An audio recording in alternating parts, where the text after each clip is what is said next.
Muito bem-vindo a mais um podcast Segurimed, que traz informações da área da saúde para o seu dia. Meu nome é Cassiano Oliveira, advogado, especialista em direito médico e consultor empresarial. E hoje, no nosso episódio, nós falaremos sobre recém-formados e generalistas e qual que é a importância de ter um seguro de responsabilidade civil para os recém-formados e os generalistas.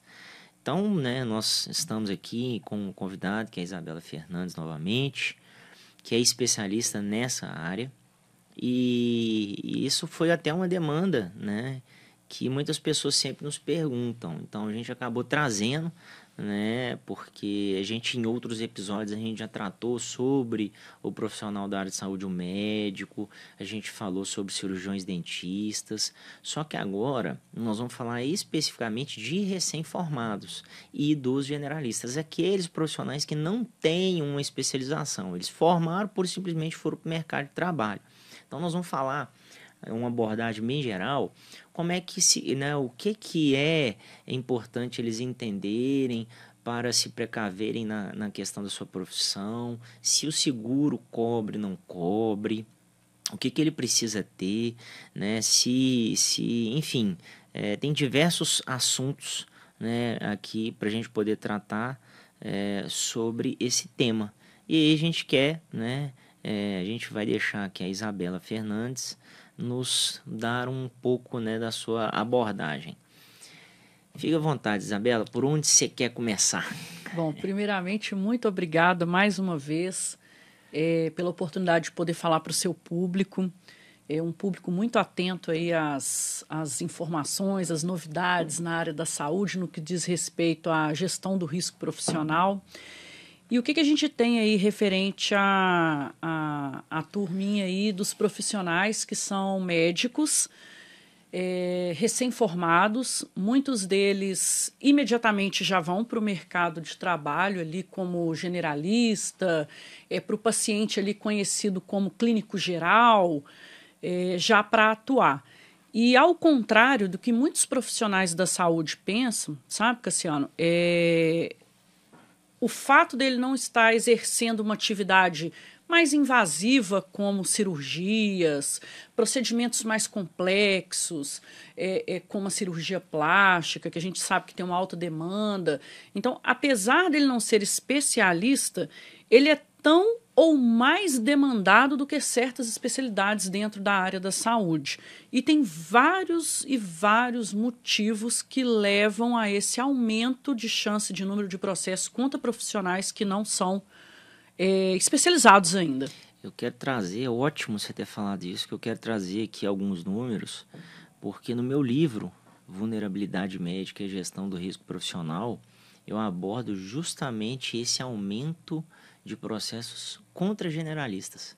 Exato. Ele é o quarto mais demandado em todo o país. Bem significativo. Então, é muito significativo. Então, se o médico acha que por ele ter formado e ele está ali pura e simplesmente dando seus plantões, fazendo que ele não será processado, está muito enganado. Exatamente. Ele fica com uma falsa sensação de tranquilidade. Não, o hospital vai me defender, os advogados do hospital vão me defender. Não existe isso. Advogado de hospital defende o hospital, não defende o profissional da saúde. Perfeito, você falou tudo. Mas isso eu digo por experiência de alguns clientes trazerem as suas demandas por falsa tentativa, por falsa sensação de segurança. Exatamente. Então, isso que você está falando aí acontece muito. Eles acham que eles vão ser cobertos ali, que eles estão com ele e está tudo sob controle. Não é bem assim, mas pode... Assim, um dos motivos, por exemplo, que a gente tem esse aumento significativo, confirmado por pesquisas, números, questão jurisprudencial aí, que o Cassiano já traz até no próprio livro dele também. Um dos fatores, por exemplo, é o relacionamento médico com o paciente. O paciente que vem ali no pronto-socorro, numa UPA, num pronto-socorro de plano de saúde, na rede pública, onde for, normalmente ele não tem um relacionamento com o médico. O médico fica ali totalmente dependente da informação do paciente, que muitas vezes nem a verdade ele fala. Paciente fulano de tal, você faz uso de algum medicamento? A pessoa às vezes faz, não menciona, e às vezes um medicamento que o médico vai receitar ali, confiando nessa informação, pode virar um problema mais tarde, de uma intercorrência ou algum problema de saúde na vida daquele paciente ali. Mas por que ele receitou aquilo? Porque ele não tinha nem a informação correta do paciente. Quando existe uma relação médico-paciente, o médico já tem uma mínima noção do histórico de saúde. Além do relacionamento emocional mesmo, que às vezes o paciente desenvolve, o carinho, um atendimento mais humanizado. Isso não existe normalmente de longo prazo num atendimento de alguém que chegou num pronto-socorro. Então isso já é, por exemplo, um fator que aumenta a chance desse processo, e a pessoa acha que está tranquila ali porque não faz uma cirurgia, não faz um procedimento dito como de maior risco, e acha que está tranquila ali, por exemplo. Olha a importância disso que você falou, porque o profissional ele tem que conhecer aonde ele trabalha. O profissional ele tem que se conhecer. Qual que é a minha gestão de risco aonde eu trabalho? No meu livro, né, Vulnerabilidade Médica e Gestão do Risco Profissional, eu menciono sobre isso. Existe um checklist para ele poder colocar as informações e ele ter uma ciência, uma noção de que se ele corre bastante risco ou não, e se ele corre, atentar, o que ele vai fazer. Isso é super interessante e ninguém fala sobre isso, ninguém ensina isso para o profissional. Verdade. Se ele não tiver uma... Porque eles saíram ali pura e simplesmente da faculdade, só sabe medicina, etc. Mas eles não conseguem entender, né, os riscos aqui fora na hora de se trabalhar. O risco real inerente à atividade dele. E, infelizmente, eles estão com um foco muito grande de todos os players do mercado. Todo mundo tem foco. Tanto os prestadores de serviço, os hospitais, os próprios médicos, os próprios conselhos, advogados, todo mundo está de olho neles. Verdade. O tempo todo. Então, se errou, opa, já tem uma grande repercussão, inclusive nas redes sociais, em mídias, Verdade. etc. A gente vira uma crise de imagem. Uma crise de imagem. A gente vê isso, sabe, Isabela? Ocorrer muito com os profissionais da área de saúde, e a gente lê matérias. Se você vê, toda semana tem uma matéria dessa. Exato. Porque isso vende. Que vende a notícia ruim, né? Que vende a notícia ruim. E aí, você que é profissional, né, da área de saúde, se você não tem uma gestão de risco, não saber como tratar isso, e aí, você vai esperar mesmo acontecer? Ou você vai ser... mais um número aí jurídico aí, aumentando aí essas estatísticas. Exatamente. Você tem que se precaver. Você tem que fazer essa precaução. O profissional tem a chance de se precaver. Tem. Lendo um livro com o que você publicou, que ficou muito completo, muito bom no que diz respeito a essa questão de gestão do risco jurídico. Uhum. E ele tem a oportunidade de se organizar antes. Sim. Né, para minimizar esses riscos e não ficar ali à deriva, né? Outro ponto interessante que aumenta essa chance de processo contra o generalista, o que atua ali num plantão, numa UPA, num pronto atendimento, é que muitos dos pacientes que chegam ali, eles já chegam com o diagnóstico completo. Como assim diagnóstico completo? Ele está vindo agora no atendimento, ele já chega com um diagnóstico, o do Dr. Google. As pessoas, às vezes, dão mais credibilidade ao Dr. Google do que uma sólida formação e experiência do profissional que está ali, né, para atender a gente ali no dia a dia. Verdade. Então, o paciente quer discutir qual é o antibiótico que ele vai prescrever, se ele vai ou se ele não vai pedir um exame de imagem, como ele vai conduzir aquela consulta, tudo baseado no Dr. Google. E não se espantem. É muito comum, em função disso, dessa diferença do que o paciente detectou como o melhor tratamento no Google e o que foi orientado pelo profissional da saúde, o médico ali no momento, e por conta disso ele se estimula a processar. E por mais absurdo que seja a alegação do paciente, uma vez que aconteceu o processo, o que vai ter que acontecer? O profissional vai ter que se defender. Com certeza. Né? Vai ter que começar a ter custo, se preocupar, e o sossego dele vai embora, tendo que preocupar com essa defesa aí. Perfeito. E aí, Isabela, eu quero acrescentar, né, porque eu estou fazendo uma especialização na Fundação Dom Cabral, né, sobre gestão da saúde. Sensacional. Sensacional. Curso, né? E é bem interessante, porque a gente está aprendendo sobre as inovações na gestão da saúde. Então, a gente está entendendo das novas tecnologias e o que as novas tecnologias têm trazido para a área da saúde. E é super interessante isso que você está falando, a googletização das informações, e isso também eu escrevi no meu livro, né? Que isso é muito fácil, o cara pega o celular e coloca ali os sintomas dele, o Google vai trazer uma informação. Pasmem, hoje já tem, né, a inteligência artificial. Você joga lá, ela vai também te dar diversas formas, porque ela entende tudo aquilo que tem em vários outros canais de comunicação, ele vem trazendo ali para você, de uma forma super resumida. E também nós temos as informações nos nossos Apple Watches, nos nossos celulares. Então, se você tem, depois procura aí, você consegue colocar tudo, saturação, batimento cardíaco.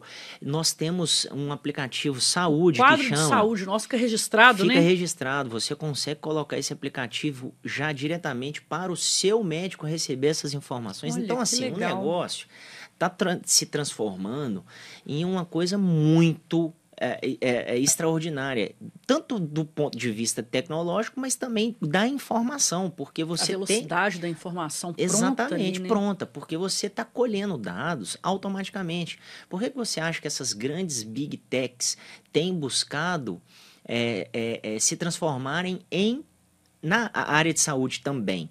Então, o Google já está se preocupando, entendeu? A Apple e outros players grandes do mercado estão querendo entrar, já estão, na verdade, fazendo seus projetos na área de saúde, que é super interessante. Então, se ele está colhendo ali no seu batimento, né, no seu Apple Watch, no seu celular, ele tem as informações do que você consome, né, no iFood, nesses aplicativos, a informação está o tempo todo sendo colhido. Então, ele vai entender o que você pode. Ele já vai começar a te trazer diagnósticos. Existem ferramentas hoje que, tirando a foto da sua cara, ele te dá uma opção de informações, o que você tem, o que você não tem. Então, o negócio está extraordinário. Imagina. Se hoje já com o Google as pessoas são assim, imagina com essas ferramentas. Com esse nível de tecnologia na palma da mão. E a gente sabe, e uma coisa que é extremamente discutível, sobre a questão no Brasil. Nós temos diversos, porque em São Paulo a gente vai ali para hospitais que são de grande porte, como Einstein e outros. Nós temos a tecnologia de última geração. A gente tem tudo, eles conseguem analisar. Agora, imagina em outros que são, né, hospitais de interior, hospitais mesmo de capital que esses recursos tecnológicos são mais escassos, né? Extremamente escassos, máquinas antigas, sucateadas. Então, assim, existem diversos pontos de vista aí. Então, a gente tem que, né, entender que, infelizmente, vai existir uma grande diferença ainda social nessa questão do atendimento, né, e das tecnologias.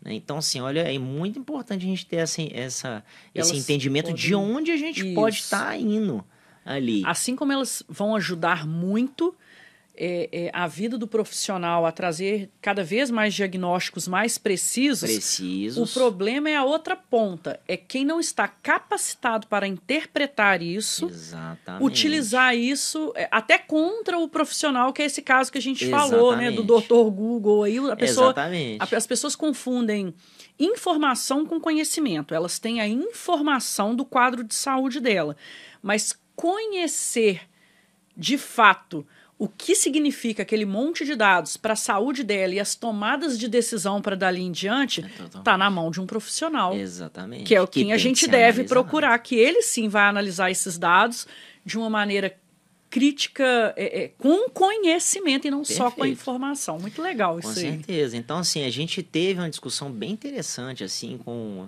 Lá no grupo tinha enfermeiros, tinham médicos, advogados da área de saúde. E foi uma discussão muito bacana, porque já está acontecendo. As coisas já estão acontecendo. Só para você ter ideia... O futuro já é o presente. Já está. Só para você ter ideia, tem médico que opera de São Paulo em Curitiba com robô. Ele está em São Paulo fazendo operação em Curitiba. Exato. Sabe? Eu falei assim, gente do céu, é impressionante. E aí vão existir outros tipos de demandas. Jurídica em torno desse assunto. Jurídicas e também securitárias. Acerca de todas essas novidades Essas novidades que está voando, mas assim, a passos largos, né? A gente tem que saber entender aonde que a gente está, né? A gente só tem que se preocupar e estar atentos. Exato. Com o que é novo, deixar o novo vir mesmo, porque isso vai facilitar. Deixar vir e só se preocupar em gerir bem o risco em torno desse novo assunto. Com certeza. Muito legal. E na contramão disso tudo que a gente está falando, um motivo que às vezes leva o profissional generalista a ser mais processado, assim como a gente tem todas essas ferramentas maravilhosas para chegar à mão do profissional de saúde ali, para ele se utilizar disso para trazer um diagnóstico mais assertivo, situações mais benéficas ali para todo o contexto ali da atividade dele, a gente tem na contramão disso tudo algumas atitudes do ponto de vista dos planos de saúde. Existe, isso claro não é aberto, é um pouco velado mesmo, uma pressão sobre os profissionais da saúde no que diz respeito à solicitação de exames mais caros. É muito comum a gente ouvir relatos de pessoas que foram num pronto atendimento e não houve nenhuma solicitação de um exame mais complexo, sendo que às vezes era necessário e até se encaixaria num determinado protocolo para a identificação daquela situação, daquele determinado paciente. E por causa dessa pressão dos planos de saúde, eles não pedem, porque às vezes já pediu muito, eles correm o risco de ser descredenciados de certos planos de saúde em função disso. Então, isso é real, isso acontece, e às vezes o profissional, temendo essa ação de retaliação dos planos, ele acaba se intimidando, não pedindo, mas ele tem que lembrar que depois o paciente vai processar ele. Exatamente. Então, é um fator que vem crescendo contra os profissionais da saúde, é essa pressão dos planos de saúde para ele não pedir tantos exames, para não pedir exames tão caros, só em último caso. Mas, às vezes, é um exame como esse que traz um diagnóstico muito preciso e tira o paciente de um quadro mais arriscado e, consequentemente, um processo contra esse profissional da saúde ali posteriormente. Isso é importante que você falou, porque não adianta estar o médico alinhados com o plano de saúde, mas deixar o paciente na mão. A segurança do paciente ali de lado. Porque a segurança do paciente é o que importa. Independentemente se ele já pediu não sei quantos laudos, é caro, a prótese, nossa, é cara, não, peraí, vamos tentar. Independentemente, porque isso vai incorrer sobre o médico. Exato. E não contra o plano de saúde. Claro que pode ocorrer. Pode ser judicializado. No âmbito das duas pessoas. Verdade. Porque existem casos onde o plano de saúde acaba negando tudo, né? Tudo que você está ali, né? E particularmente você tem que pagar do seu bolso depois a juização para poder pedir, ou então entrar com a liminar para que isso seja mais rapidamente pago ali pela seguradora, não, desculpa, pelo plano de saúde. Mas isso demanda tempo, isso demanda transtornos, demanda custo com advogados, só gera problemas cada vez maiores. Então a gente tem que estar conscientizado que realmente existe uma máfia, né? Existe uma máfia de branco, que a gente sabe que existe, que o cara vai lá... Ontem mesmo a gente discutiu sobre isso. Vamos colocar a prótese. Se é de qual prótese? Prótese X? Eu não vou indicar. Eu quero, o médico falando, eu quero pelo menos 30% disso aí. Para ele poder indicar a determinada prótese. Então, Isso assim, acontece às mesmo. vezes a pessoa não precisa nem da determinada prótese ou não precisa nem ali daquele tipo de medicamento, etc. Ele só indica porque ele está ganhando sobre isso. E aí a gente entra em assuntos que são extremamente, assim, mais Delicados, complexos e delicados. Porque, infelizmente, em todas as áreas existem pessoas dessa forma. Exato. Infelizmente. E, né, não adianta aí que recorrer a seguro ou advogado que Aí isso depois, não vai cair, até o não vai direito, adiantar. a cobertura é perdido depois Não em tem, casos mais extremos, assim como exatamente. esse. Não tem como recorrer de nenhuma forma. Você vai acabar se dando mal com isso, né? Enfim. Exatamente. Outro fator assim que traz o aumento do risco para o generalista, né, que a gente está falando o tempo todo dessa falsa sensação de tranquilidade, a gente está elucidando aqui, mostrando no dia a dia desse profissional o que acontece, né, para aumentar o número de processos contra profissionais que são classificados como generalista, são os desdobramentos do atendimento. Às vezes ele pensa assim, o profissional que fez o atendimento ali, não, eu identifico aqui que esse paciente, a partir de agora, tem que seguir com com um neurologista. Ok, ele fez o diagnóstico dele inicial, já identificou determinada circunstância que aquele paciente tem que seguir com um atendimento de um neurologista. Ok, ele vai seguir, aí ele vai para dentro do hospital ali, vai fazer um exame de imagem, vai ter a consulta com esse neurologista, e esses desdobramentos pode gerar alguma situação com esse paciente que ele vai voltar e processar todo mundo que atendeu. Desde a pessoa que fez a triagem, tem casos assim, foram envolvidas desde a pessoa que fez a triagem até o técnico de radiologia que só vestiu a proteção na pessoa lá para ela fazer um determinado exame. Eu já vi casos, já vi situações de pessoa que teve uma reação ao contraste na hora que foi fazer um exame de imagem para descartar ou confirmar algum diagnóstico, e aí veio o processo, a pessoa teve um problema, teve uma reação, ela não sabia que tinha alergia, respondeu que não tinha nenhum problema contra aquilo, aconteceu um imprevisto, tudo faz parte, ninguém cometeu nada errado pelo fato de ter usado um contraste na hora de fazer um exame, isso é procedimento até comum, né, de acontecer. No entanto, isso acarretou. Aí o profissional que é generalista, ele está tranquilo. Ele fala, não, mas eu fiz o meu atendimento e indiquei o encaminhamento. E no final das contas, ele está sendo processado por um atendimento que foi se desdobrando lá no final do atendimento do paciente. Sim. E ele é pego de surpresa aí com essa situação.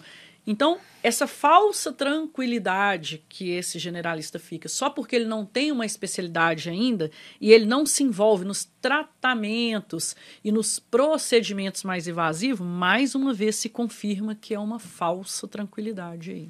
E eu quero acrescentar assim que a gente coloca aí, a gente expõe muitos exemplos, né? Parece terrorismo, mas não é terrorismo, pessoal. É a rotina. Essa é a nossa rotina, é o que a gente tem, a gente recebe. Realmente, quem não trabalha na área desconhece totalmente. E trazer essas informações do nosso dia a dia, dos problemas que são passados por diversos profissionais, né, da área da saúde, né, principalmente os médicos e cirurgiões dentistas, é de extrema importância para conhecimento geral, porque provavelmente você pode ter algum colega que está sendo processado, mas ele não vai te falar. Exato. Os profissionais têm vergonha disso. Não, vão achar que eu sou ruim. Gente, não tem nada disso. Isso já Ser foi. processado não quer dizer que você é ruim. Nem de forma muito alguma. menos que errou. Muito menos que errou. É pura e simplesmente problemas que são extravasados ali do paciente. Enfim, tem diversos fatores que pode contribuir por um processo judicial. Exato. Então, assim, não vê, né, só por e simplesmente de uma forma simplória, né, da ou forma falta negativa. de capacidade. Não é nada isso. disso. Né? Então, é muito importante a gente deixar e acrescentar isso. A premissa básica hoje, né? O profissional não precisa errar para ser processado. Não precisa. A gente já falou isso em diversos outros podcasts. E, né, eu quero também desafiar aí vocês que estão escutando os nossos telespectadores, né, quem está nos vendo também no YouTube ou nas nossas redes sociais, que vocês descrevam, talvez aqui, né, alguns casos que já aconteceram ou se já passou por esses problemas e tal, porque é muito importante a gente ter essa ciência, discutir, isso é sempre bom, né? E a gente, de uma forma a contribuir na condição de conhecimento, pode trazer maiores, como é que eu posso dizer, maior proteção mesmo, né? Pro médico, ele pode fazer uma gestão mesmo de risco, pode organizar a sua vida de forma... Né, exato. O conhecimento do risco, trazer à tona essas conversas, esses riscos, é que vai tornar possível, igual você mesmo mencionou, de acompanhar esse checklist e estar cada dia aprimorando mais a gestão do risco ali da sua atividade. É isso aí. Muito bom, muito bom. Mais uma vez, quero agradecer a Isabela Fernandes, né, por esse... Obrigado também. Por esse episódio, a gente discutir aqui, né, que é sempre bom a gente discutir essas questões de seguro, quanto à especialidade, né, e foi super interessante a gente falar do generalista, daquele Exato. médico ou, enfim, daquele cirurgião dentista que está formando ali e já entra para o mercado de trabalho. O que ele precisa entender. Eu acho que fechou bastante a gente abordou bastante informações interessantes que possam elucidar e ajudá-lo, né, no seu dia a dia. Obrigado mais uma vez, Isabela. E esse foi mais um episódio do podcast Segurimed, Gestão de Risco Profissional, um canal para saber tudo sobre a área de saúde. Não deixe de nos seguir, compartilhar e dar seu like. E se quiser saber mais sobre o assunto, entre no link que está logo abaixo ou no link da biografia do nosso canal. Um forte abraço e até o próximo episódio. Nós falaremos sobre a importância do seguro de responsabilidade para os residentes. Agora é especializado para residentes. Até mais e obrigado.